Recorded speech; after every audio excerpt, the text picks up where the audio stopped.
જેસર તાલુકામાં રહેતા આ ખેડૂતે આંબાની અલગ જાતનું વાવેતર કરી તેમાંથી સારી એવી આવક મેળવી રહ્યા છે।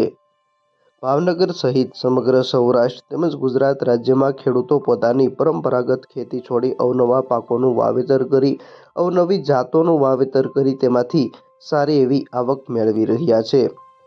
મોટાભાગના ખેડૂતો બાગાયતી પાકોનું વાવેતર કરી તેમાંથી સારી એવી આવક મેળવી રહ્યા છે। ભાવનગર જિલ્લામાં પણ બાગાયતી પાકોનું વાવેતર ખેડૂતો કરી રહ્યા છે, જેમાં આંબાનું વાવેતર જેસર, પાલીતાણા, સોસિયા પંથકમાં અન્ય વિસ્તારોની સરખામણીએ વધુ જોવા મળે છે, જ્યારે મહુવા, તળાજા તેમજ ઘોઘા સહિત દરિયાકાંઠા પંથકમાં નારિયેળીનું વાવેતર વધુ જોવા મળે છે। આ વર્ષે આંબામાં સારો મોર હોવાના કારણે ખેડૂતોને વધુ ઉત્પાદનની આશા પણ છે। ભાવનગર જિલ્લાના જેસર તાલુકાના જૂનાપાદર ગામે રહેતા ખેડૂત ગોહિલ તખતસિંહ, જેઓએ 7 ધોરણ સુધીનો અભ્યાસ કરેલો છે, છેલ્લા 15 વર્ષથી ખેતીના વ્યવસાય સાથે સંકળાયેલા છે।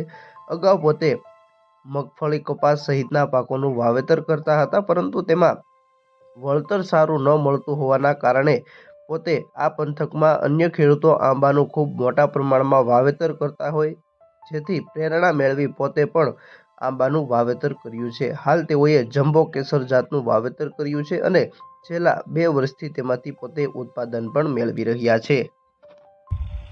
ગોહિલ તખતસિંહ મુળુભા, ગામ જૂનાપાદર, તાલુકો જેસર, જિલ્લો ભાવનગર।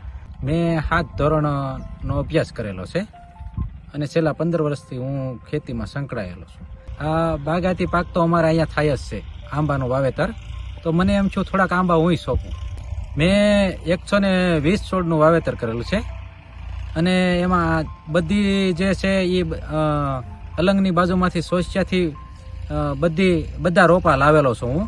અને આ જે 80-85 છોડ છે એ જમ્બો કેસર છે અને એનું ફળ મોટું થાય છે, 500 ગ્રામની કેરી થાય છે અને થોડીક છાલી જેવી દેશી કેરી છે। ખામણા કરવા પડે, આના નીચેની ડાળ છે એ કટિંગ કરવી પડે અને અમુક સમયે દવા છાંટવી પડે। મારે તો આ બીજી થી 3જી વખત જ આવેલા છે। તો હું અહીંયા પાલીતાણા અને મહુવા વેચાણ કરું છું। 1200 થી માંડીને 2000 રૂપિયા મારે શરૂઆત છે, એટલે લાખ રૂપિયા જેવી નીપજ આવે છે।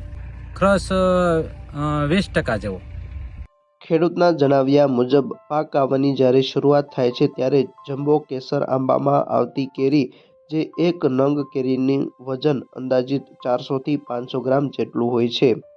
ઉત્પાદન આવ્યા બાદ તેનું વેચાણ પાલીતાણા, મહુવા સહિત અલગ અલગ સ્થળે કરવામાં આવે છે, જ્યાં પ્રતિ મણે ભાવ 1200 રૂપિયાથી લઈને 2000 રૂપિયા સુધી મળી રહે છે।